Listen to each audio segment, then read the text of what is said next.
Scientists discover debris in outer space and cut it open, revealing a mummified alien. They conduct experiments on it, unaware of the chaos it might unleash. A girl named Rain lives with her brother, Andy, a human-like robot. Rain works in agriculture for a company called Weyland-Yutani in exchange for food and shelter. She dreams of leaving the planet and traveling to a distant world called Vyaga for a better life. After completing her contract, Rain approaches the office to request her release. However, the woman at the desk rejects her application, citing a labor shortage, and extends her contract by an additional 6 years.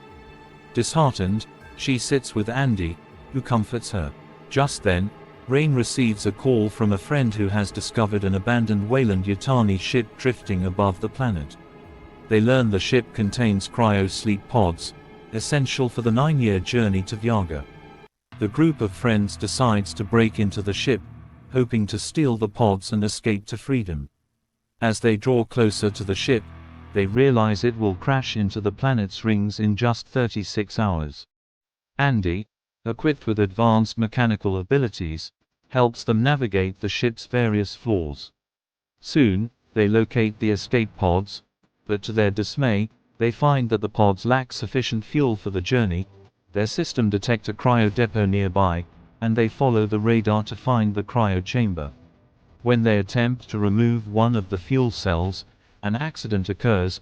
One of the guys' fingers freezes, triggering an emergency lockdown that seals them inside. As Andy explores the cryo chamber, he uncovers hibernating alien parasites. The rising temperature awakens these creatures, and they realize they have made a grave mistake. The aliens emerge from their pods and attack. In the chaos, one parasite attaches itself to the girl, and they are unable to help her. Desperate, they seek assistance from a half-destroyed synthetic in the room. They manage to reactivate it, and it explains that the parasite is implanting an alien seed within the girl, which will grow rapidly into a creature known as the XX-121 xenomorph, whose acid blood can dissolve anything it touches. Unfortunately, it is now too late to save her. They concoct a plan to freeze the parasite's tail and release her, but the synthetic persuades Andy to prevent them from taking her back to the ship for the greater good. As they struggle, Andy is incapacitated, and the girl is taken back to the ship. Suddenly, she feels a disturbing sensation as the creature inside her begins to emerge. In a panic, she kicks the ship's throttle, causing it to take off erratically before crashing into the far side of the station. The collision means the abandoned ship will now impact the planet's rings in just 47 minutes, and their only escape route is blocked by the rapidly spreading parasite. Now, Andy has received a new directive from the synthetic. They find a way past the parasites undetected. However, he soon receives a call from the girl, revealing that the hatched alien is hunting her. In a state of panic, his body begins to sweat, alarming the parasites and prompting a frantic escape. When they finally find the girl, Andy refuses to open the door, fearing the alien will escape. Tragically, the girl is captured by the creature, and in a moment of frustration, Rain slaps Andy for not helping her. She then learns of Andy's new directive to prioritize the company's interests over human safety.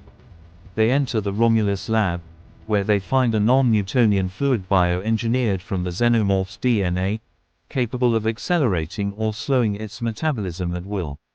Assuming it will benefit humanity, Andy's new objective is to transport the vials to the colony for further development, unaware of their true nature. Armed with weapons, they attempt to leave the station, but their path proves perilous, prompting them to seek an alternative route. Suddenly, the man hears his sister's voice and rushes to rescue her. She has lost too much blood, and Andy offers her one of the bioengineered vials to save her life, but Rain refuses, believing it to be dangerous. As they take her to the lift leading directly to their ship, an alien attacks Rain, and a man sacrifices himself to save her, causing Andy to fall to the ground. Rain, feeling guilty, hands over the vials to her friend and decides to return for Andy. After she resets him, Andy regains his normal function. As they try to escape through a different route, the synthetic denies their request for help. In a moment of inspiration, Rain shuts off the gravity generators to combat the aliens, sliding through their blood to avoid contact. They manage to reach their ship just before the station collides with the rings. Rain places her friend in a cryo chamber, believing everything is finally over. However, the chamber suddenly beeps. When she opens it, she discovers that her friend has given birth to a non-human child. In a panic, she attempts to freeze the infant creature, but it melts the platform and falls into the cargo section. Determined to find it, Rain ventures down, and the girl encounters the fully grown alien that has emerged out of her. The creature strikes Andy, feeding off the girl. Rain tries to freeze the alien, but the attempt fails, causing the room to freeze and leaving her with limited oxygen. She quickly dons a space suit and descends to the cargo bed, trying to release it along with the alien. Just as she is about to pull the levers, the alien attacks her from behind. In a desperate move, she creates a large hole in the cargo bed, sucking the alien out into space. Despite its relentless assault, she manages to release the cargo successfully, dragging the alien out with it. Finally, Rain sets a course for Viaga as the sole survivor of the harrowing ordeal.